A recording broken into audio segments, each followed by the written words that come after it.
Primeiro, eu quero dar as boas-vindas a todos vocês que estão assistindo, que vão participar, né?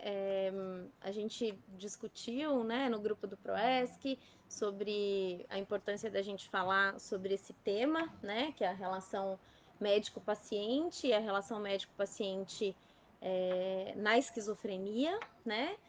E, enfim, então coube a mim pensar um pouco sobre o assunto, ler um pouco e para poder, enfim, transmitir para vocês.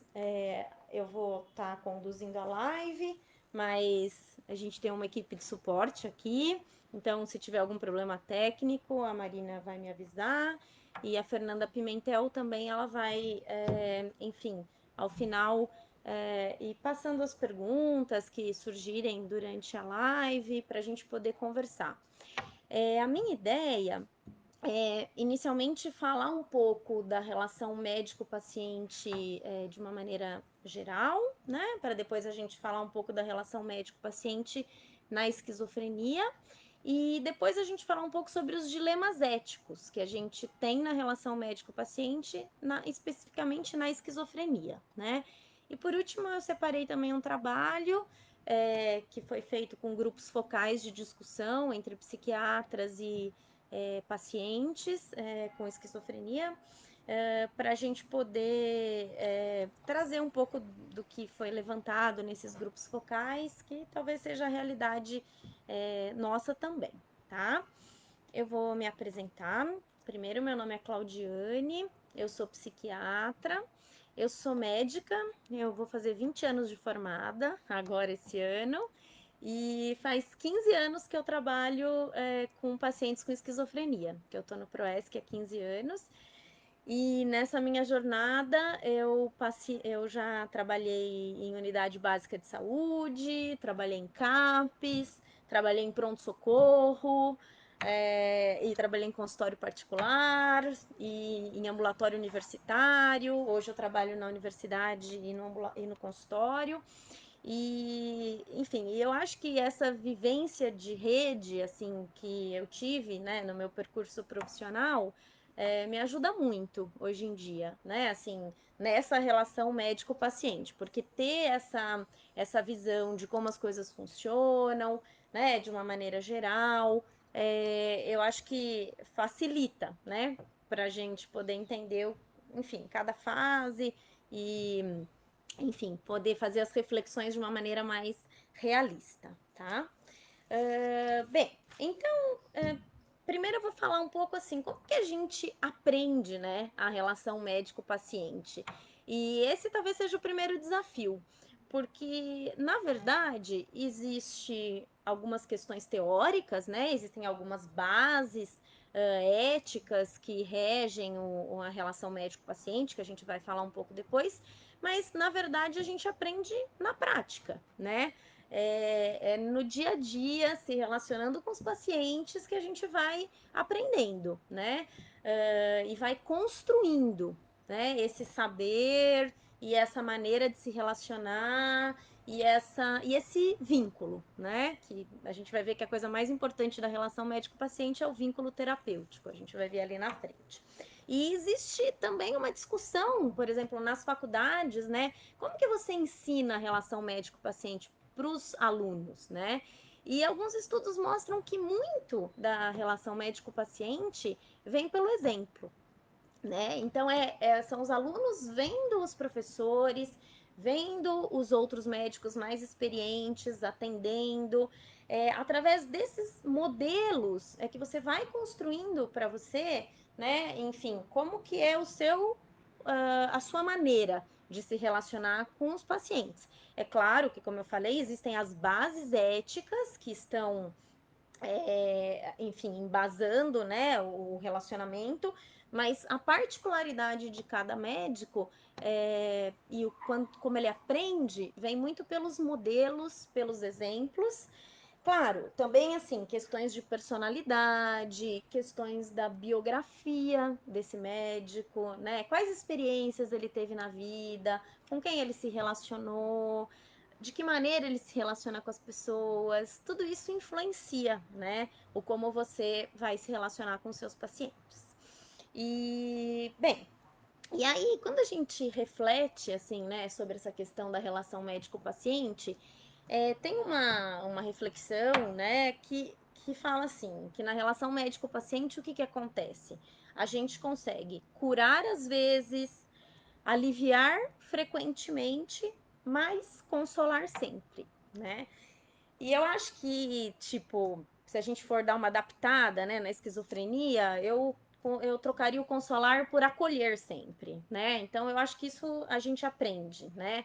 E talvez a gente não consiga curar na esquizofrenia, algumas vezes a gente consegue aliviar, mas acolher a gente consegue sempre. E eu acho que então essa é o norteador, né, da relação médico-paciente, de uma maneira geral, especificamente na esquizofrenia, tá? E quando a gente fala de relação médico-paciente, tem uma questão muito importante que é empatia, né? Mais para frente a gente vai falar até desse estudo que eu falei sobre os pacientes e os médicos dos CAPs, né? Assim, a questão da empatia ela é muito levantada e ela é muito discutida, né? E empatia, se você for ver a definição, assim, existem muitas e muitas definições, tá? Mas assim, eu encontrei uma definição que eu, para mim, foi uma que caiu bem, né? E que eu acho que a gente pode se basear nela para entender um pouco, né, assim, essa questão da relação médico-paciente e como as coisas vão se desenvolvendo. Então, empatia, segundo Davis, seria um processo psicológico, né, conduzido por mecanismos afetivos, cognitivos e comportamentais frente à observação da experiência do outro, né? Então, a empatia ela se desenvolve a partir do momento que você experiencia, né, a vivência do outro e essa vivência desperta em você processos cognitivos, processos afetivos e processos comportamentais, né? O que você pensa, o que você sente frente àquela situação e o que você faz, né, diante daquela situação. E a relação médico-paciente, ela bem sucedida, a base tem que ser a empatia, né? Porque você tem que agir levando em consideração essas questões, né? Que são, digamos assim, fundamentais para um bom relacionamento médico-paciente, tá? E falando um pouquinho assim do histórico, né, das relações médico-pacientes, das bases, né, a relação médico-paciente, assim, se você for ver historicamente, né, ela inicialmente ela se baseava no que a gente chama de medicina hipocrática, que era o modelo hipocrático do juramento de Hipócrates, né, que a gente faz na faculdade. E no modelo hipocrático, na verdade, o que a gente tinha para trabalhar, né? A gente tinha o contato com o paciente. Então, era a história médica, o exame físico, a observação, né? Então, era isso que fazia com que o médico conseguisse as informações que levariam ele a pensar o tratamento e o desenvolvimento, né, de uma terapêutica, de um diagnóstico e de uma terapêutica para o paciente, né? E com o desenvolvimento da ciência, com a questão dos exames laboratoriais, né, com a evolução científica mesmo, né, a partir principalmente da metade do século XIX, começou a prevalecer um outro modelo, que é chamado de medicina cientificista, né? Que era uma medicina que levava em conta com mais exclusividade as questões científicas, né? Enfim, então os exames, a investigação dos patógenos, o entendimento científico de como as coisas se desenvolviam, né? E com isso houve um certo afastamento, né? do médico com relação ao seu paciente, porque na época, né, da medicina hipocrática era só isso que tinha. Com a relação da medicina, com o advento, né, da medicina cientificista, houve um afastamento, mas no século XX se retomou o pensamento de que, na verdade, essas duas medicinas, elas deveriam se complementar, né? Que a medicina exclusivamente cientificista, ela afastava o médico do paciente, que a medicina hipocrática pura, né, assim, sem levar em conta os avanços científicos, também não fazia sentido, mas que um modelo complementar, onde o contato médico-paciente continuava sendo a base da relação, né, e que a partir daí eu poderia usar os avanços científicos para complementar essa relação e para melhorar a questão do diagnóstico e da terapia, tá? Então, assim, esses dois modelos, né, hoje em dia a gente entende que eles se complementam e é a partir daí que a gente trabalha, tá?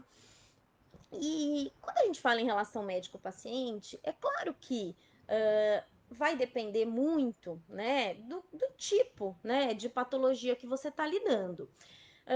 Por mais que, de novo, tenham as bases éticas e tenham os modelos que a gente se baseia, tal, mas assim, se você está falando de uma patologia não grave, que praticamente não tem um grande impacto na vida do indivíduo, não sei, uma verruga no dedo, vamos supor, né?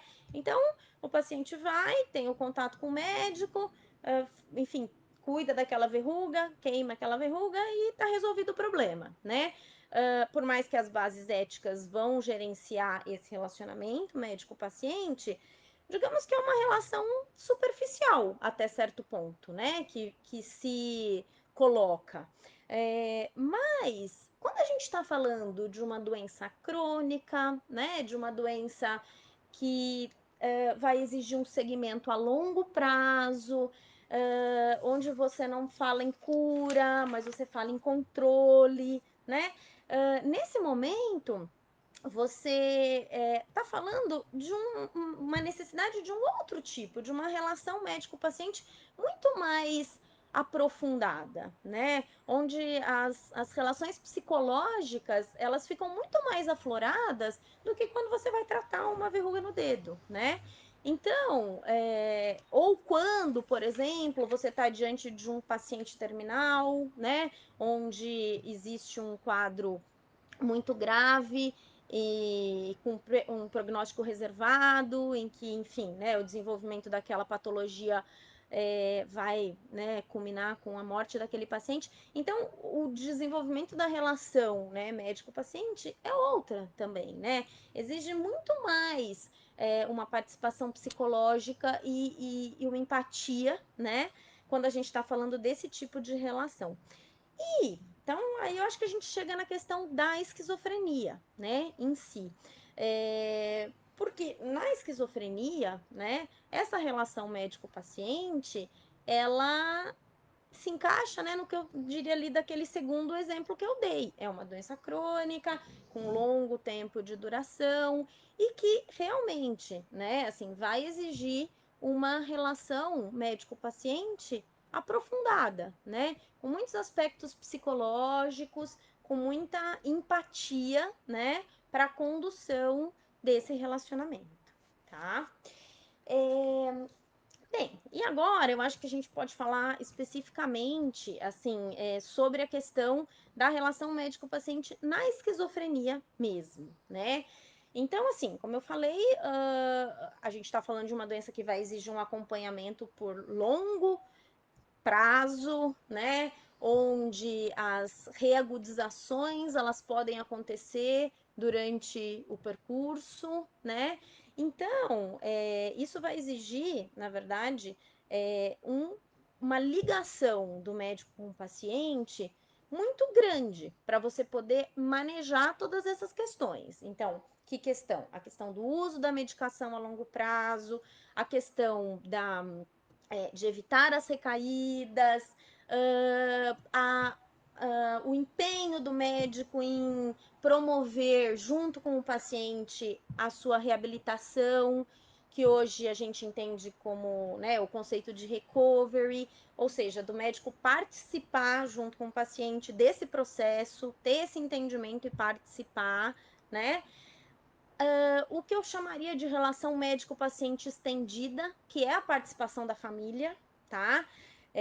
Na esquizofrenia é muito difícil, né, você falar de uma relação médico-paciente exclusivamente com o paciente. Existe, né? Eu acho que tem pacientes que não têm suporte familiar e que a gente, enfim, trabalha com essa limitação, mas de maneira geral, a gente tenta expandir essa relação para a integração familiar no tratamento também, tá?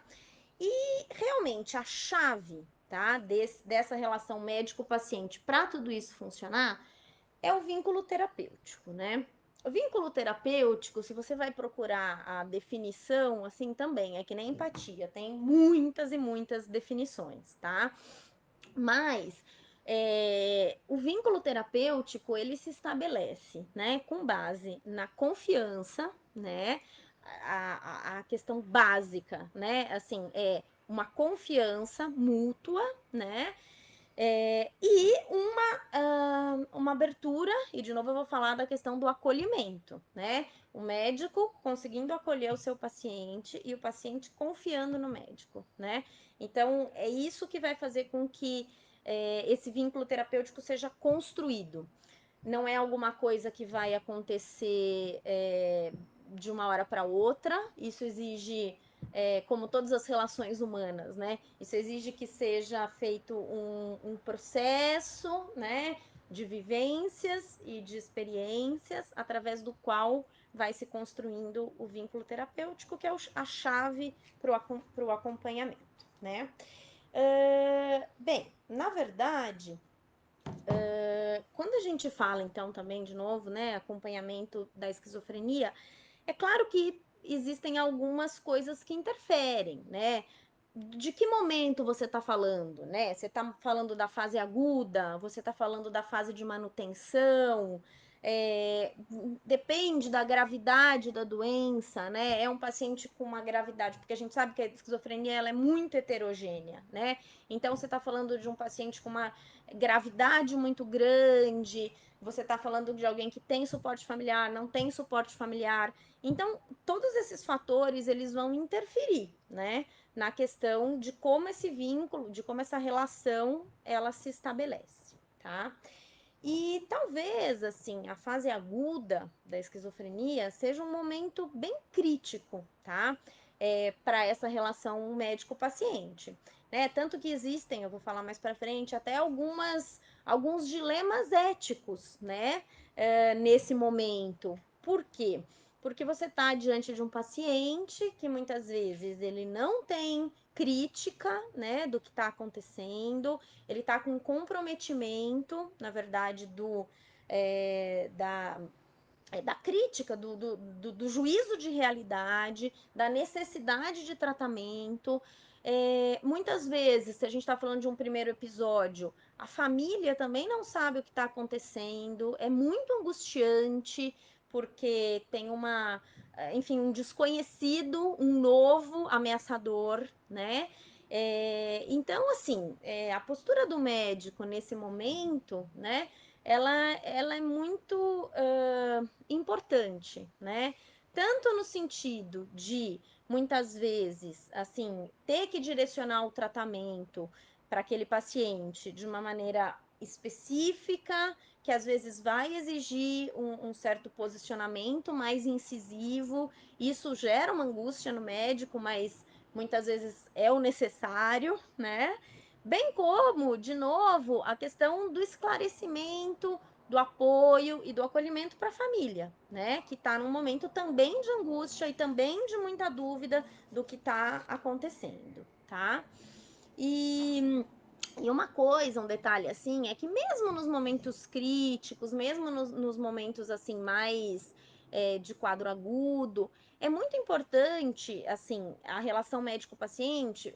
muitas vezes o médico atender o paciente primeiro sozinho, né? Por mais que ele seja desorganizado, psicótico, catatônico, mas para ele demonstrar para o paciente que o vínculo está feito, tá? Então, assim, que existe essa relação, por mais que o paciente esteja desconfiado, paranoico, mas que o médico está ali para ouvindo, né?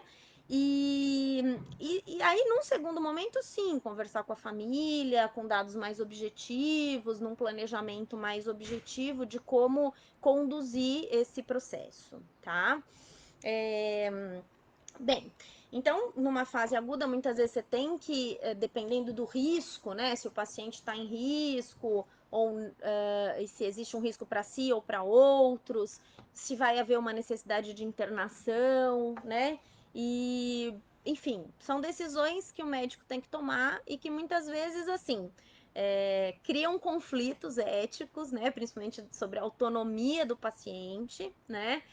Mas que o benefício, né, versus o risco, muitas vezes é o que norteia a decisão do médico nessa hora, né? A existência de um suporte familiar ou a ausência de um suporte familiar também vai ser um fator importante para algumas decisões nessa fase aguda da doença, tá? E aí teria também a fase de estabilização, né? Na fase de estabilização, eu diria que são outros desafios, né? Porque, enfim, o paciente ele não tá mais psicótico e aí começa o questionamento a respeito da necessidade da manutenção da medicação, né? Que muitas vezes o paciente acredita que não existe mais essa necessidade, que ele já tá bem, né? E aí, de novo, é uma questão do vínculo terapêutico, né? Assim, da ligação que o paciente vai desenvolver com esse médico, tá? Para esse médico conseguir trabalhar a importância da manutenção desse tratamento, né? Da adesão ao tratamento, né? Então, eu diria que assim, é um trabalho muitas vezes hercúleo, assim, né? No sentido de você trabalhar muitas vezes o mesmo ponto e a mesma questão, até que um insight aconteça, até que enfim, né, o paciente consiga entender, algumas vezes vai aceitar, outras vezes não vai aceitar, mas, enfim, é o nosso trabalho, né, fortalecer o vínculo terapêutico e tentar desenvolver essa ligação, tá? E enfim, estimular essa manutenção do tratamento, tá? E, bem, outro braço, como eu falei, né, a relação médico-paciente, ela se estende na questão da família, não só na fase aguda, mas também na fase de estabilização, né? E o envolvimento da família no tratamento do paciente também faz parte do trabalho médico, né? Da relação médico-paciente.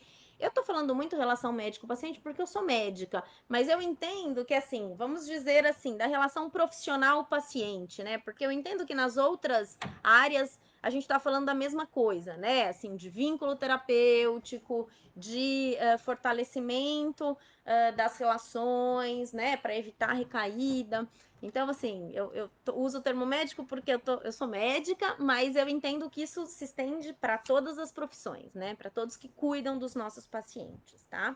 E na questão familiar, então, a psicoeducação, de você esclarecer a família, de você trabalhar as emoções expressas da família, que a gente sabe que interfere diretamente na questão da recaída, né? Enfim, do melhor prognóstico ou não. Então, isso é fundamental para a gente fazer este trabalho, tá? E existem algumas recomendações do APA, né, que eu vou lê-las para vocês, assim, mas que, enfim, eu acho que é o nosso trabalho do dia a dia mesmo, né? A primeira delas é fazer uma aliança terapêutica, ter um vínculo com o seu paciente, né? Umas recomendações do APA no tratamento da esquizofrenia. Monitorar e acompanhar o seu paciente. Para isso, você tem que estar perto dele, né? Educação sobre esquizofrenia, psicoeducação, né? Trazer as informações sobre a doença. elaborar um plano de tratamento, né? Que aí entra a questão das outras especialidades envolvidas também, tá? Elaborar a questão também do medicamento, né? Entra aí. Reforçar a adesão ao plano terapêutico. Então, não só desenhar, mas como reforçar essa adesão.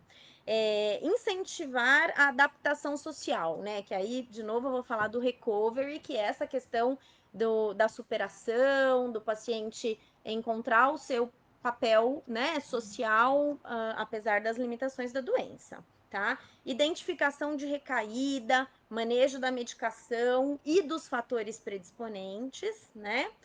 Trabalhar no alívio do estresse familiar para melhorar o funcionamento familiar, e aqui é a nossa questão de trazer dados de realidade para a família, trazer informações e trabalhar com a demanda emocional que isso vai surgir, né? E facilitar o acesso dos pacientes aos recursos, tá? Então, essas são as recomendações e é para isso que a gente trabalha, tá? E, bem, e como eu falei, né, durante a exposição, eu falei que existem algumas bases éticas, né, da relação médico-paciente. E eu vou dizê-las quais são, e depois eu vou falar um pouquinho que a gente tem alguns dilemas, né, quando a gente está falando de esquizofrenia, ao considerar as bases éticas, tá? Bem, ok, a primeira base é você não prejudicar, tá? O seu paciente. Primum non nocere. Ou seja, os teus atos, né, em primeira mão, eles devem fazer bem e não mal ao paciente. Pá, ok, mas existe um risco, de repente, de uma ação minha provocar algum dano? Vamos pensar cirurgicamente, vai? Cirurgicamente, durante o processo cirúrgico, acontecer algum dano? Isso pode acontecer, existe um risco. Diria que mesmo na relação do tratamento da esquizofrenia, nem sempre a gente acerta, né? Assim, nós somos passíveis de erro, mas o norteador tem que ser fazer o bem, né? De primeira mão, eu preciso pensar no benefício, né? E evitar o malefício a esse paciente. Equidade. Equidade é você cuidar igualmente dos pacientes, respeitando as suas diferenças, né? Então, assim, cuidar igualmente, ou seja, questões de raça, de religião, de classe social, não podem ser fatores que interfiram no sentido de você tratar diferente um paciente, ou outro fala, nossa, mas isso parece meio lógico. Mas eu acho que, assim, é importante porque é uma base ética, né, da relação médico-paciente. E de você entender quais são as diferenças e as necessidades de cada um daqueles familiares, tá? Daqueles pacientes, né? E familiares também, né? Não tem por que falando numa relação mais estendida. Questão do sigilo médico, né? De que eu tenho que guardar, né? Eu tenho que respeitar, né? A questão do sigilo do que o meu paciente me traz. É claro que aqui, né, existe uma questão que se aquele paciente está em iminente risco de vida ou se ele está colocando alguém em risco de vida, essa questão do sigilo, ela tem que ser pensada e trabalhada, né? Assim, é uma situação em que isso talvez possa criar um conflito, tá? Respeito à vida, né? Então, a nossa função como médicos é lutar sempre pela vida e pela melhor vida possível para os nossos pacientes. E, por último, a questão da autonomia, tá? Eu diria que, assim, a questão da autonomia, ela falando em pacientes, talvez não psicóticos, né, para facilitar primeiro e depois a gente fala em psicóticos. O paciente ele tem autonomia para aceitar ou não o tratamento. Ele deve ter autonomia para escolher, né, o que ele quer ou o que ele não quer, tá? E enfim, e aí na questão da autonomia, principalmente nos Estados Unidos e em pesquisa, entra a questão dos termos de consentimento livre e esclarecidos, que os pacientes têm que assinar antes de participar de pesquisa ou mesmo antes de receber alguns tratamentos, né? Dizendo do seu aceite, ou seja, é o princípio da autonomia. Mas muitas vezes, né, a gente quando está tratando de pacientes com esquizofrenia, a gente tem alguns conflitos éticos, né? Considerando as bases éticas da relação médico-paciente. E eu diria que assim, né? Essa questão da autonomia é uma delas, né? Porque quando o seu paciente está em risco, quando ele está sem juízo crítico da realidade, né? Quando ele está se expondo, então a gente vai pela questão do benefício, né? De você tentar fazer o bem para ele, apesar de ele, naquele momento, de alguma maneira, não estar sendo autônomo, tá? Agora, quando a gente está falando de um paciente que não está numa crise aguda, tá? Enfim, talvez a gente possa, e aí eu vou falar um pouquinho mais para frente sobre decisão compartilhada, né? Onde você pode, talvez assim, conversar com o seu paciente sobre aquela questão de que o que a gente pode escolher, qual que é o melhor, né? Considerando os teus valores e preferências, tá? Outros pontos, assim, né, que podem ser considerados como questões éticas, né? Então, se você está diante de um paciente que está psicótico e que está delirante, né, e que está paranoico, porque, enfim, né, teoricamente, pela autonomia do paciente, ele deveria saber o que está acontecendo com ele. Mas você tem que ter um bom senso em lidar com isso. Se você está diante de um paciente que está paranoico, como que você vai lidar com isso? Muitas vezes, assim, não adianta você chegar e falar, não, isso é um delírio enfim, isso é da sua doença naquele momento agudo. Talvez num outro momento, sim, mas naquele momento agudo, talvez você tenha que muito mais acolher, né, e entender o que ele está te dizendo, não reforçar, eu não estou dizendo reforçar, mas talvez não adianta você levar ao pé da letra a questão de que você tenha que rebater, né? Ou dizer, você tem esquizofrenia, você está delirante naquele momento do delírio. Isso é um dilema ético, né? Porque tem a questão da autonomia e do livre esclarecimento, mas a gente tem que trabalhar, né? Assim, pensando no benefício do paciente, né? Outra questão ética que às vezes pode surgir por exemplo, o paciente ele te traz um plano de vida que talvez assim não seja muito compatível com a realidade cognitiva e funcional dele, né? Como que você lida com isso, né? Assim, como que você trabalha essa questão? Talvez assim você reforçar isso, talvez você vai aumentar o nível de frustração dele, né? Também entrar em contato e dizer, olha, isso está completamente fora de cogitação, talvez não seja exatamente a postura mais adequada do médico, né?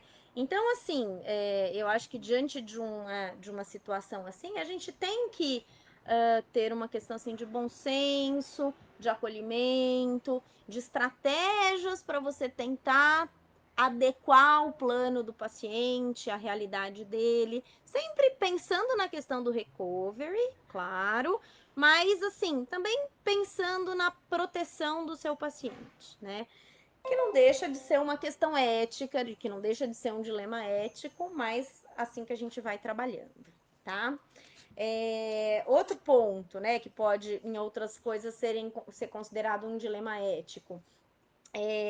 Por exemplo, você ter que persuadir o paciente na questão da participação familiar, tá? Enfim, né? A gente entende que é muito importante a participação do familiar, tá? Teoricamente, se a gente está falando de outras doenças, talvez o paciente ele pode, enfim, escolher e ter o direito de não querer a participação familiar, né? E o médico vai ter que respeitar isso. No caso da esquizofrenia, a gente, assim, teoricamente, o paciente também tem liberdade, mas a gente entende ser muito importante. Então, a gente vai trabalhar nesse sentido, de persuadi-lo, de tentar trazer a família para perto, apesar de repente, ter uma postura do paciente de não querer. Mas a gente vai trabalhar nesse sentido, pensando sempre no benefício, tá? Então, assim, o que acontece é que muitas vezes os psiquiatras eles podem ser chamados de paternalistas, né? Assim, diante dessa questão enfim, das bases éticas, né? Da medicina.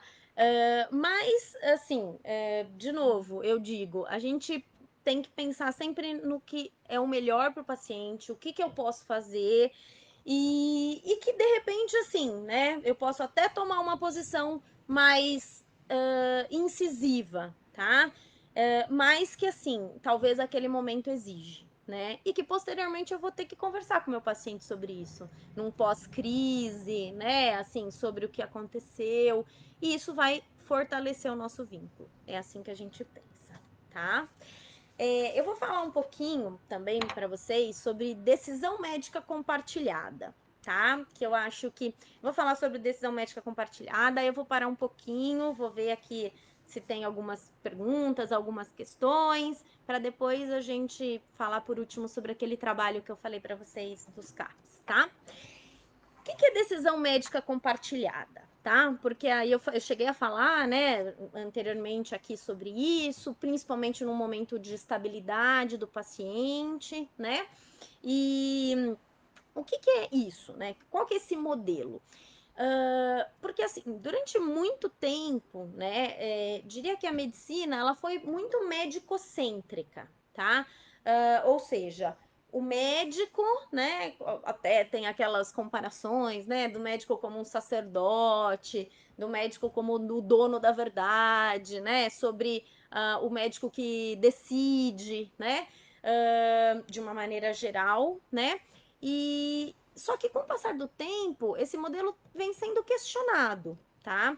E o novo modelo, né, que tem sido apregoado, que tem sido discutido, é exatamente o modelo da decisão médica compartilhada, tá? E a decisão médica, o que é a decisão médica compartilhada, tá? A definição da decisão médica compartilhada é utilizar a preferência e os valores do paciente na formação da opinião médica e das suas propostas, tá? Então, como que a gente faz isso, né? Na verdade, assim, como que a gente pode utilizar as preferências e os valores do paciente para construir a opinião médica? A gente tem que entender assim que a gente parte tem um ponto de partida que é a evidência científica, tá? Então, assim, é claro que de repente, se a proposta do paciente incluir de repente um tratamento que não tem uma evidência científica, ao invés daquele que tem a evidência científica, nós vamos ter que conversar, né? Assim, eu acho que o papel do médico na decisão compartilhada é trazer, né? Tanto que é compartilhada, você vai trazer as informações, você vai trazer enfim, os riscos, os benefícios, os custos, enfim, as consequências, as vantagens e as desvantagens, né, das possibilidades, levando em consideração a caracterização daquele paciente, ou seja, a individualidade daquele paciente, e numa conversa onde a habilidade do médico de comunicar as opções, de se fazer, assim, entender, né? Nessa conversa, então isso vai exigir uma habilidade de comunicação, até porque assim você tem que ouvir para saber qual é a opção desse, quais são as preferências e os valores desse paciente, para poder traduzir numa linguagem acessível, né? Aquilo que pode ser feito e dentre as opções poder decidir juntos, né? Então, eu tenho o remédio A, tenho o remédio B, tenho o remédio C, tá? E aí, as vantagens do A é isso, do B é aquilo, do C é aquilo, as desvantagens são essas, aquelas e aquelas, né? E junto com o seu paciente, então, ao invés de você falar, ó, você vai tomar o remédio A, não, você fala, eu tenho essas três opções, né? Me parece que para você a questão do ganho de peso é muito importante. Então, vamos pensar em alguma coisa que dê menos ganho de peso. Ou assim, no que a gente está conversando, eu percebo que ter sonolência é alguma coisa que está te incomodando muito. Então, qual que é a alternativa para isso? O que, que a gente pode fazer? Então, assim, a decisão médica compartilhada, ela passa por isso. Quando eu disse assim, tem que ter uma base científica, o médico ele vai tentar traduzir isso para o seu paciente, mas eu diria que é assim, Mesmo se o paciente colocar coisas que não são de evidência científica, cabe ao médico conversar isso com ele, né? Assim, dizer, olha, essa opção que você está colocando dentro da medicina, a gente não vê como uma base, enfim, não tem estudo. Então, é você ouvir e poder conversar e discutir passo a passo. Bem, vou dar um exemplo hoje na nossa mini equipe, a gente estava discutindo sobre isso, né? De uma família que estava trazendo uma demanda de vários tipos de terapêuticas, muitas delas que eram ainda experimentais, que talvez não teriam indicação para aquele paciente, e o que a gente discutiu é retomar com essa família ponto a ponto e poder explicar isso para ela. E aí é a partir disso que a gente vai chegar nessa questão da decisão compartilhada, tá? É claro, né? Num momento mais agudo, talvez isso seja difícil, né? Assim, de você tomar essa decisão. Às vezes, a decisão compartilhada acaba sendo mais com os familiares, né? Assim, havendo um familiar. Mas na fase de manutenção, isso é muito importante, né? E isso fortalece o vínculo terapêutico, tá? Eu vou dar uma paradinha aqui, vou dar uma olhadinha no que a Fernanda mandou aqui, dos comentários e o que a gente pode falar, tá? E depois a gente faz o fechamento com outro trabalho, tá? Olha, então assim, ela falou do Bruno, um comentário do Bruno.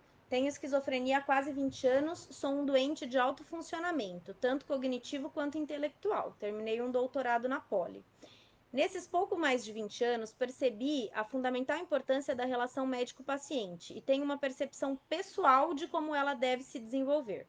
O início da doença pede, vejo, um acompanhamento e interferência familiar, devendo, se a doença evoluir bem, propiciar autonomia progressiva do tratamento ao doente, culminando, se possível, em ele ser o gestor maior do seu tratamento, que envolve o psicólogo, o psiquiatra, as relações cotidianas, o trabalho e também as relações menos frequentes. Entendo ser esse o conceito de recovery em franco desenvolvimento, inclusive na ABRE, né, e que ajuda muito. Sim, eu concordo bastante com você. Eu acho que é isso mesmo. Principalmente na fase aguda, muitas vezes você tem que lidar e contar muito com a família, né? E na fase de manutenção, também depende de cada caso, né? Assim, eu acho que realmente no seu caso, que você já tem uma crítica e um insight maior de doença e uma aceitação maior de doença, o trabalho junto com o paciente, ele acaba sendo muito mais, enfim, enriquecedor, inclusive nesse aspecto do recovery que você cita, que é isso mesmo, que é de você tomar a frente da sua vida, né? Com o médico, o psicólogo e o terapeuta, enfim, juntos com você, não à sua frente, nem atrás, né? Mas ao seu lado. É assim que eu entendo, né? Outro comentário. Percebo um grande número de pessoas com qualquer tipo de patologia, transtorno mental, a Marcela, não adere à medicação ou ao tratamento por não se sentir acolhido e compreendido, né? Assim, né, Marcela? Eu acho que assim, a gente tá falando, tem um mundo ideal e tem um mundo real, né? Talvez eu esteja aqui falando do mundo ideal, sabe? Do mundo onde você vê, né? Eu falo de vínculo, de aliança terapêutica, isso exige o quê? Isso exige anos de acompanhamento do mesmo paciente, né? Infelizmente, a gente sabe que muitas vezes, assim, o paciente ele não tem esse privilégio de ter esse acompanhamento com o mesmo médico durante tantos anos. Às vezes ele não tem nem a possibilidade de ter esse acompanhamento, né? Então, isso dificulta, com certeza, né? Assim, o estabelecimento do vínculo. Mas eu te diria que, assim, a nossa função como médico é ter essa postura de acolhimento, né, de escuta. É isso que a gente defende, né? Assim, talvez alguns colegas, enfim, não estejam nesse funcionamento tão pleno, mas é para isso que a gente está aqui, né? Para falar do que a gente acredita, do que a gente sabe que funciona na prática e do que a gente tem como enfim, guia, né, da nossa conduta, tá? Uma pergunta, Cristiane Del Gaudio. O diagnóstico do meu filho é recente, menos de um ano. Fico em dúvida do limite do questionamento e de me antecipar ao que o médico ainda tem a me dizer. Acredito que seja normal, certo? Acho que sim, né? Eu acho que assim, você fala que você está, né, diante de um diagnóstico recente, de um ano. Eu acho que tem muitas dúvidas, muitas angústias que são naturais, né? Assim, que nesse tempo todo, vendo pacientes com esquizofrenia, tem muita dúvida, tem muita expectativa, né? Eu acho que o termo expectativa com relação a familiar é muito grande, mas eu acho que assim é importante que você converse com o médico do seu filho, né? Eu acho que eu entendo que o acolhimento, como eu falei, eu acho que ele tem que ser do paciente, mas ele tem que ser da família também, né? Eu chamo isso de relação médico-paciente estendida, né? Porque engloba a família.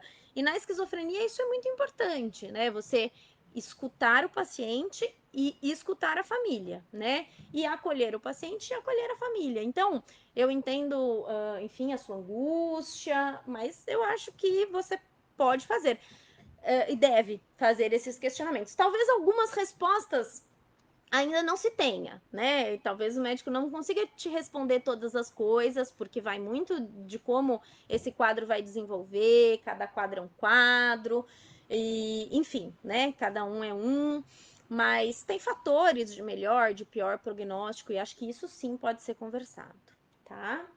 É... Tá. É...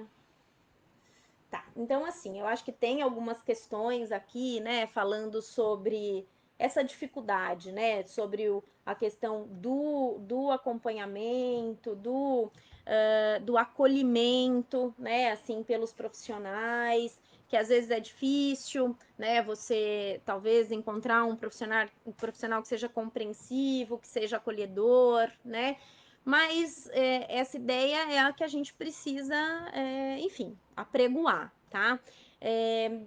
Eu entendo que, assim, né, a relação da família com o profissional, ela também passa por fases, sabe? Assim como do paciente com o profissional pode passar por fases, né? Porque eu acho que talvez, assim, às vezes num primeiro momento o médico, ele pode ser visto pela família, isso eu tô falando nem de ter lido, tá? Isso eu tô falando do que eu experimentei já na prática nesses anos, né? Muitas vezes o profissional que dá o diagnóstico para o paciente, às vezes ele fica para a família como o profeta das más notícias, né? Assim, como a primeira, por mais acolhedor e por mais, enfim, claro e que ele tente ser, assim. Eu acho que, assim, esse momento do diagnóstico é um momento muito difícil para o paciente, que não está entendendo nada do que está acontecendo, como para o familiar, né? Porque é um diagnóstico muito difícil mesmo, não é uma verruga no dedo, né? Como eu falei no começo. Então, eu acho que também existe o que a gente chama de de transferência, né? Que é o que a família sente com relação ao profissional que está trazendo essa notícia e tudo mais. E que com o passar do tempo, talvez com o amadurecimento, com a aceitação, né? Com a, enfim, com a vivência, né? Talvez essas coisas vão melhorando e o profissional ele tem que estar ali para dar esse suporte. Eu acho que essa é a nossa ideia, na verdade, né? Olha, então aí tem uma questão aqui da Ana Tereza. E você acha que o tratamento vai funcionar mesmo quando não sentimos segurança no profissional que nos atende? Em muitos locais não há opção para se buscar uma segunda opinião ou acessar outro profissional. Ana, eu acho que realmente é aquilo que a gente está falando sobre o ideal e o real, né? Eu entendo que, assim, existe a questão biológica da doença, né? A questão científica, a questão, assim, da medicação num aspecto mais biológico e químico, tá? Mas a relação médico-paciente, ela é muito importante. Eu acho que é um pouco que eu falei daqueles modelos, né? Do modelo hipocrático junto com o modelo cientificista. A ciência e o tratamento baseado em evidência, ele é muito importante, né? E ele pode funcionar, sim, né? Pela ciência. Mas é claro que se as questões psicológicas, que muitas vezes vão além da questão biológica em si, né? E que muitas vezes interfere, né, na saúde do indivíduo, for acolhida de uma outra maneira pelos profissionais, né? A chance disso funcionar melhor, digamos assim, né? É maior, né? Não que não vá funcionar, porque tem uma base científica para aquilo, mas as questões de outra natureza, que não biológicas e químicas, né, mas que psicológicas e emocionais, que de repente estão ali presente, com certeza que se o profissional ele for acolhedor, ele for um médico que trabalha com decisão compartilhada, que leve em conta o paciente, isso vai ser melhor, né? Eu acho que isso sem dúvida nenhuma. Bem, pessoal, obrigada pelas perguntas e pelos comentários. Isso é muito legal, isso ajuda bastante a gente, tá? A gente tem mais alguns minutinhos, então eu vou falar mais um pouquinho sobre esse artigo aqui que eu li, que eu acho que é legal compartilhar com vocês, né? Porque, na verdade, de alguma maneira, ele é um resumo, né, do que a gente falou aqui até agora, tá? É um artigo de 2015 que foi publicado na revista Ciência e Saúde Coletiva. E o título do artigo é O Encontro com a Perspectiva do Outro. Empatia na relação entre psiquiatras e pessoas com o diagnóstico de esquizofrenia, tá? Esse trabalho, ele foi conduzido em 2 CAPs, né? Na verdade, inicialmente eram 3 CAPs, mas eles conduziram, depois, assim, usaram os dados de 2, um CAPES em Campinas e um CAPES no Rio de Janeiro. E o que eles fizeram? Eles fizeram grupos focais, tá? Grupos focais que são grupos é uma pesquisa qualitativa, né? Não é quantitativa. Então, primeiro eles colocaram um grupo com os profissionais, com os psiquiatras, e depois um outro grupo com os pacientes, com as pessoas com esquizofrenia que eram atendidas naquele serviço, né? E a ideia era que eles falassem, né, sobre a doença, sobre o tratamento, sobre como eles viam, né? Então, tanto na perspectiva do psiquiatra quanto na perspectiva da pessoa, né? Do paciente, né? E por isso que é o encontro com a perspectiva do outro, né? Porque, de alguma maneira, eles tentaram traçar uma perspectiva dos psiquiatras, traçar uma perspectiva dos pacientes, né? Para que isso se encontrasse, né? E aonde que isso se encontra? Isso se encontra na empatia, né? Que é aquilo que a gente falou no começo, que é a base, né, da relação. Aqui eles usaram a definição de empatia como entrar em sintonia com o outro, né? Havendo um contágio emocional e cognitivo, né? A partir do ponto de vista do outro, que é exatamente aquela outra definição, né? Mas em outras palavras, frente à experiência do outro, qual é a manifestação cognitiva, afetiva e comportamental que eu tenho, né? Vendo a experiência do outro. E isso dos dois lados, tá? E aí eles dividiram em 5 itens, assim, tá? Para falar um pouquinho. Então, primeiro, eles falaram sobre o encontro clínico, né? Que é a questão do encontro entre o médico e o paciente, né? Que a coisa mais importante que foi levantada em ambos os grupos é a questão da especificidade de cada caso, né? Que na verdade não dá para generalizar, porque cada caso é um caso, cada caso vai ser as suas particularidades e que, né, o profissional ele levando isso em conta é que ele tem que pensar e construir junto com os outros profissionais o projeto terapêutico desse paciente, tá? E eles também discutiram um pouco sobre crise, né? O encontro na crise e naquele cenário ali de acompanhamento mais longitudinal, que eles entendiam que a crise era um momento, assim, em que, às vezes, havia um abalo, né, da relação, mas que muitas vezes o fato de já ter um vínculo terapêutico anterior facilitava no manejo desse quadro, tá? E que, assim, o processo de restabelecimento da crise e além da remissão dos sintomas, né? Havia uma preocupação em pensar no empoderamento, né? Usando de novo o termo do recovery aí, tá? E, enfim, então, esse ponto do encontro terapêutico. O outro item foi negociação da medicação, tá?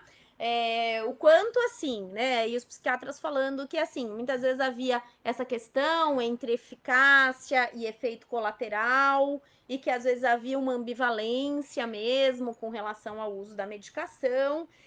Mas que, por outro lado, alguns pacientes procuravam os próprios médicos num momento que eles estavam pior, para pedir um ajuste de medicação, ou seja, que havia também essa possibilidade, que com o passar do tempo e com o fortalecimento do vínculo, o paciente começava a enxergar o médico como um parceiro mesmo, né, na condução do seu quadro, tá?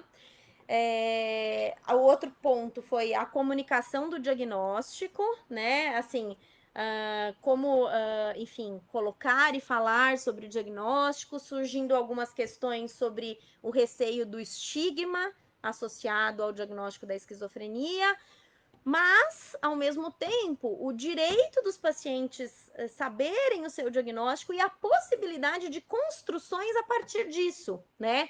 No sentido do compartilhamento com os pares, das organizações, enfim, que a partir da ciência, da aceitação desse diagnóstico, era possível essa construção, tá?